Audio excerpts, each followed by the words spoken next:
Larissa reçoit un joaillier pour faire estimer plusieurs bijoux qu'elle souhaite vendre. Elle explique qu'il s'agit de pièces exceptionnelles auxquelles elle tient beaucoup, mais qu'elle a besoin d'argent liquide. Le joaillier lui répond qu'il ne peut pas les acheter, car il n'a pas encore réussi à revendre les précédentes pièces qu'il lui avait acquises. Il lui conseille de les proposer dans la capitale, où il existe un marché pour ce type de bijoux, et lui donne les coordonnées d'un confrère installé à Mexico. Larissa lui révèle cependant qu'elle ne peut pas quitter la ville pour le moment. Le joaillier repart donc sans conclure d'affaire. À l'hôpital, Juventino retrouve l'appétit et réclame un repas plus consistant. Zaccaria part aussitôt demander au personnel médical s'il peut lui apporter autre chose à manger. Peu après, Eloïsa et Luciano viennent rendre visite aux blessés.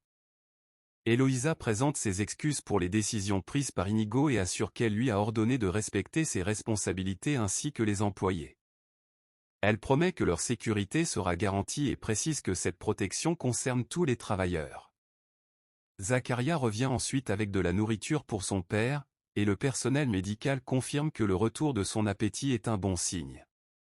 Belinda informe Rolando qu'elle a envoyé les photos de l'homme surnommé « le Noir », celui qui a tenté de la tuer, afin que le père de Rolando puisse aider à le retrouver. Elle lui révèle ensuite qu'elle vient d'apprendre qu'elle est adoptée. Elle explique que ses parents adoptifs ne pouvaient pas avoir d'enfants et l'ont choisi. En revanche, elle ignore tout de ses parents biologiques. Elle sait seulement que sa mère est tombée dans le coma au moment de sa naissance et ne sait ni si elle s'est réveillée, ni si elle est encore en vie, ni qui est son père biologique. À l'hôpital, Clémentina remercie Eloïsa de continuer à soutenir les ouvriers malgré l'arrivée d'Inigo à la tête de l'entreprise. Elle révèle que Juventino et Gaël avaient accepté une double journée de travail par peur d'être licenciés. Eloïsa répond que, même si Inigo dirige désormais l'entreprise, elle conserve le dernier mot et que les travailleurs resteront protégés tant qu'elle sera en vie. Belinda confie ensuite à Rolando qu'elle comprendrait qu'ils mettent fin à leur relation puisqu'elle n'est pas une Lizarraga de naissance. Rolando la rassure immédiatement en lui affirmant que ses origines ne changent rien. Clémentina demande ensuite à Eloïsa ce qu'il adviendra de sa famille après sa disparition. Eloïsa lui révèle qu'elle a promis à son défunt mari de protéger les travailleurs et que cette disposition figure dans son testament. Elle assure que Juventino, Clémentina et leurs enfants seront protégés et qu'ils pourront ensuite choisir de continuer à travailler ou de prendre leur retraite. Clémentina la remercie pour cette promesse. Pendant ce temps, Etana téléphone à l'hôpital où elle a accouché 18 ans plus tôt. Elle reproche à l'établissement d'avoir laissé sa fille être adoptée alors qu'elle n'était pas morte et qu'elle n'avait jamais renoncé à ses droits de mère. Elle rappelle qu'elle était seulement dans le coma et que son bébé avait été confié à une institution pour être soigné, pas pour être adopté. Elle estime que cette décision était illégale et envisage de porter plainte, même si cela ne lui rendra pas sa fille. L'hôpital justifie sa décision par son état de santé critique au moment des faits.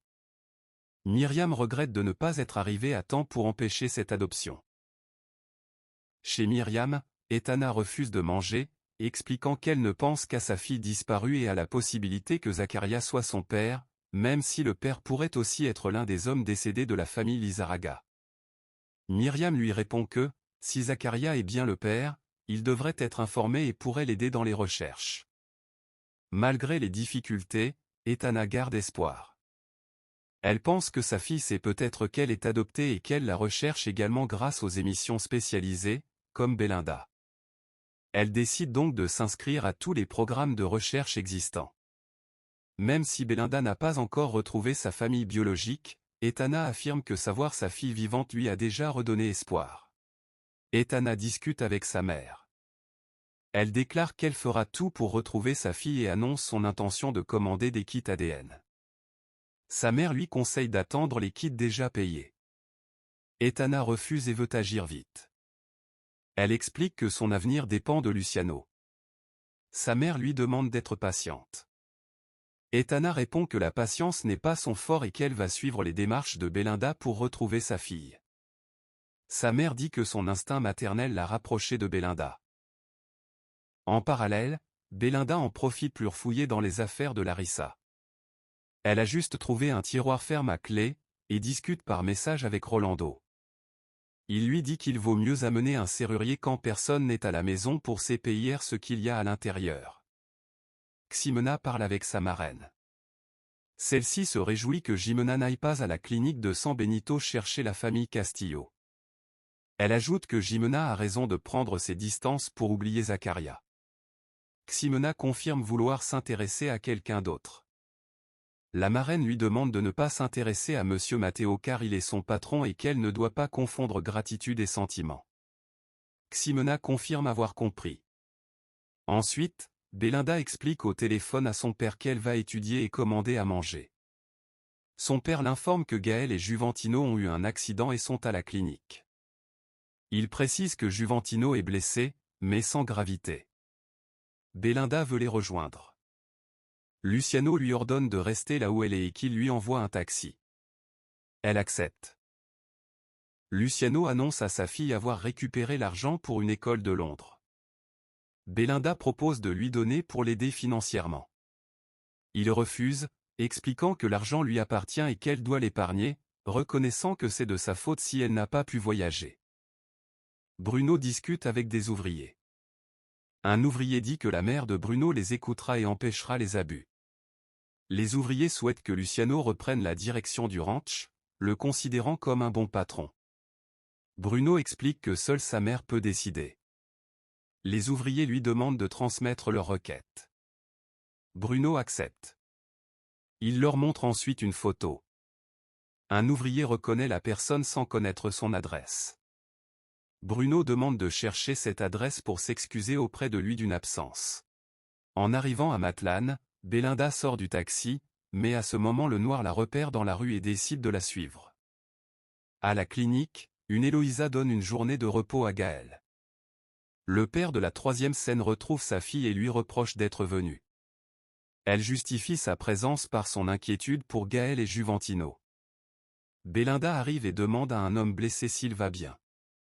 Il évoque un certain inconfort. Belinda lui recommande de garder son attelle. Elle souhaite un bon rétablissement à Juventino. Il la remercie et déclare que sa famille l'aime. Belinda répond qu'elle les aime aussi. En sortant de l'hôpital, Eloïsa explique qu'elle n'a pas de nouvelles de son cousin Luciano, le qualifiant d'irresponsable. Ses frères le cherchent partout avec l'intention de le chasser de la propriété dès qu'il sera retrouvé. Une autre femme approuve cette décision. Etana apprend que la famille Lizarraga cherche aussi Lomli et promet de donner des nouvelles rapidement. Gaël remercie Belinda d'être venue lui rendre visite. Ce dernier pensait trouver Cecilia, mais l'homme explique qu'elle s'occupe de ses nièces. Il demande des nouvelles de sa relation avec Rolando. Elle répond que tout se passe très bien et qu'il les a vus ensemble récemment. Ils s'éloignent ensemble après avoir qualifié la situation d'excellente. À l'hôpital, le noir cherche à trouver Belinda et dit avoir perdu sa nièce. Une infirmière explique que sa nièce est entrée peu avant en lui demandant de l'attendre, mais qu'elle n'est pas réapparue. Il lui demande de décrire sa nièce, la femme précise qu'elle est jeune, claire de peau et très belle. Il comprend qu'il s'agit de Belinda. Elle l'informe que la jeune fille est partie par la porte arrière menant au parking, accompagnée d'une femme âgée et de 3 hommes. La femme annonce qu'elle va téléphoner à sa nièce et décide d'attendre dehors. Dans une chambre, Clémentina questionne Juventino sur son échange avec Eloisa.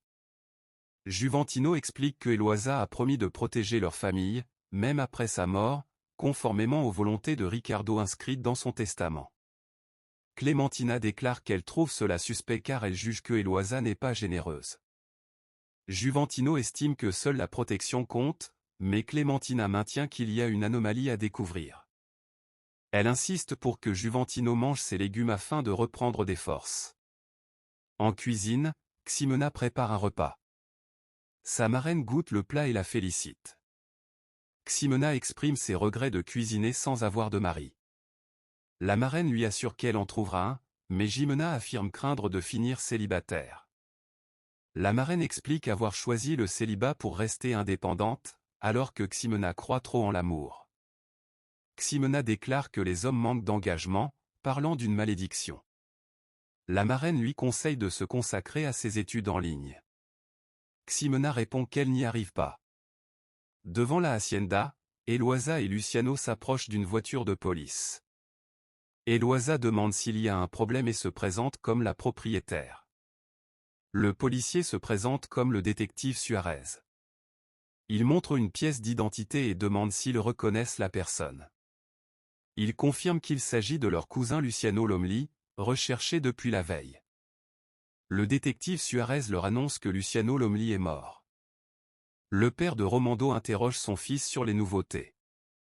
Le fils annonce que Belinda Lizarraga est sa petite amie. Le père fronce les sourcils et exprime son mécontentement, expliquant que la famille Lizarraga a perdu son estime depuis qu'elle a été victime d'une escroquerie par Amador Rubido. Rolando réplique qu'ils sont des victimes, mais le père rétorque qu'il faut savoir flairer les fraudes en affaires et rester du côté des gagnants. Le fils affirme que ses sentiments n'ont rien à voir avec l'argent. Son père rappelle l'importance de la fortune et espère que son fils changera avec la maturité.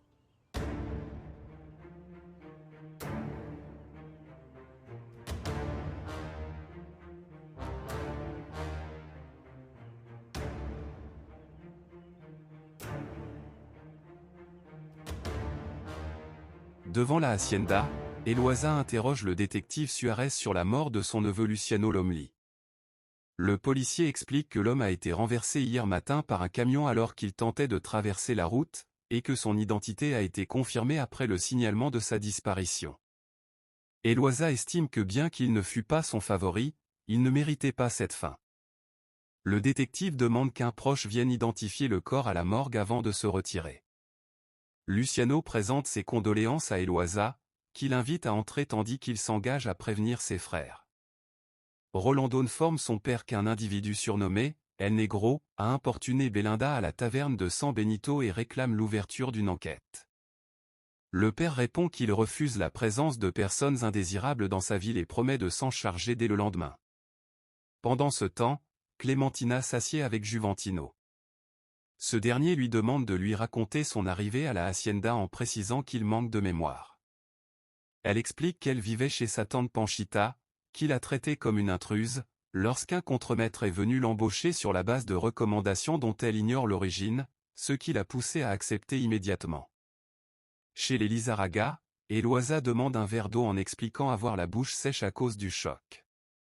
Son fils Matteo propose de prévenir sa tante Junia, mais Eloisa insiste pour s'en charger elle-même car Luciano était son fils unique. Face au doute d'un proche sur le décès, Matteo confirme la situation et se propose pour aller à la morgue. La grand-mère s'interroge sur la présence de Luciano sur cette route et lui conseille de récupérer ses effets personnels, notamment son téléphone portable, pour obtenir des réponses. Matteo accepte et la grand-mère prie pour le défunt. Ailleurs, Gaël annonce par téléphone à sa mère que la police se trouve à la hacienda car Lomeli a été écrasé par un camion. Ximena et Michaela prennent connaissance de la nouvelle. Clementina transmet ensuite la nouvelle à Juventino. Cette dernière fait remarquer que Juventino a survécu à son propre accident contrairement à Lomeli, puis elle formule une prière pour l'âme du défunt.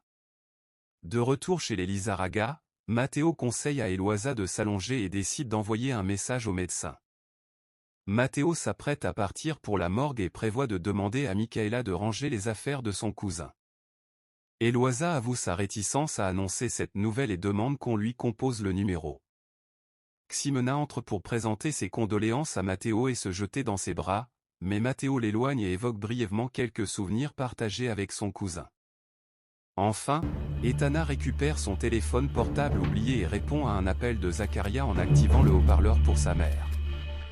En apprenant le décès, Etana affirme à voix haute qu'elle l'a tué. Zaccaria lui demande de l'écouter et explique que Lomeli a été renversé hier matin en tentant de rejoindre la hacienda. Il lui assure qu'il n'a pas pu parler avant de mourir et que son décès n'est pas sur sa conscience. Etana déclare que cela lui retire un poids immense. Zaccaria affirme que cette fin est méritée. Sa mère l'enlace, lui dit qu'elle est en sécurité et ajoute que cet événement lui apporte la paix.